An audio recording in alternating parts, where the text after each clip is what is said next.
नमस्कार, मीनाज किचन मध्ये तुम्हा सर्वांचं पुन्हा एकदा स्वागत। आज आपण अतिशय हेल्दी रेसिपी बनवणार आहोत। अगदी घरातल्या साहित्यात चटकन पटकन आणि अतिशय चवदार होणारी रेसिपी काय आहे? Soya cutlet. बघूया साहित्य आणि कृती।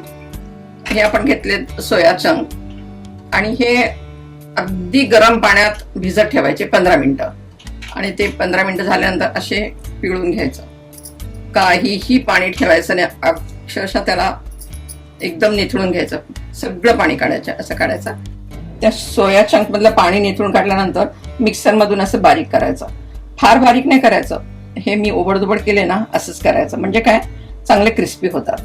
आणि ह्याला लागणारं साहित्य 4-5 हिरव्या मिरच्या घ्यायच्या, पण त्या बारीक डार्क कलरच्या असतील तर कमी घ्या आणि अगदी पोपटी कलरच्या असतील तर त्या थोड्या जास्त घेतल्या तरी चालतील, त्या कमी तिखट असतात। आलं आणि लसूण ह्याची पेस्ट करायची नाही, हे असं बारीक बारीक चिरून घ्यायचं।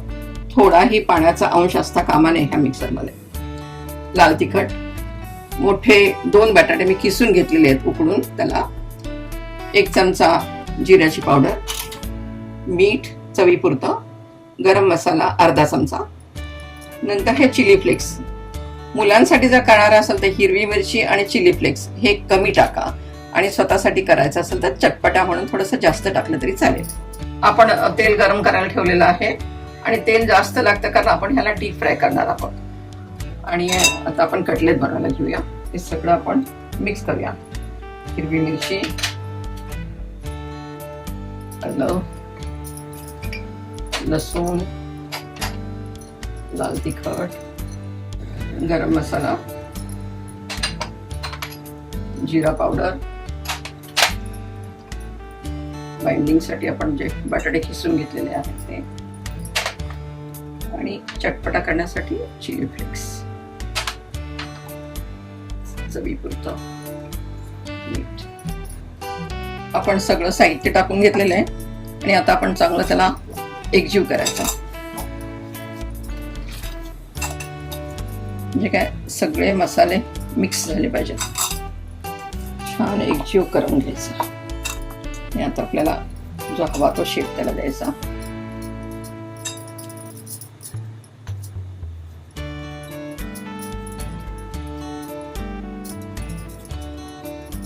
आणि असे कटलेट करून घ्यायचे त्याचे। अशा रीतीने आपले कटलेट तयार झालेले आहेत आणि आपण आता ते तळायला घेऊया। तेल गरम झालेलं आहे आणि आता कटलेट तळायला घेऊया। तळण्या अगोदर 2 चमचे मैदा आणि 2 चमचे कॉर्नफ्लॉवर घालून आणि थोडं पाणी मिसळून असं त्याची घोळ तयार करून घ्यायचा, म्हणजे स्लरी तयार करायची। आणि त्यात थोडीशी मिरपूड आणि थोडंसं मीठ टाकायचं, म्हणजे वरच्या कोटिंगला सुद्धा चांगली चव येते।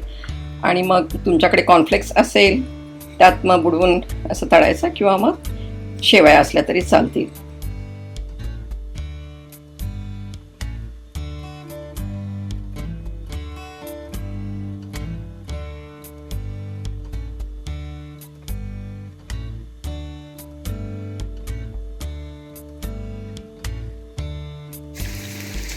हे 30 सेकंद तरी त्याला हलवायचं नाही, सेट होऊ द्यायचं आणि नंतरच त्याला आपण पलटी करायचं आहे, म्हणजे दोन्ही बाजूनी चांगले भाजले जातात। छान कुरकुरीत असे तळून झालेले आहेत आणि आता आपण त्याला काढूया।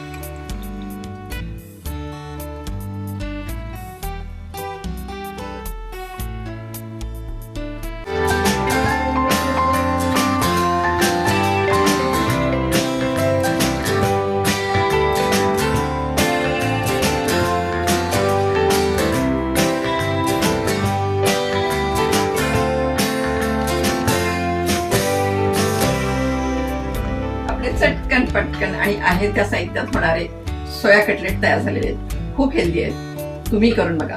पण त्यासाठी माझं मीनाज किचन हे YouTube चॅनल नक्की बघा, लाईक करा, शेअर करा, सबस्क्राईब करा आणि हो, बेल आयकॉन दाबायला विसरू नका।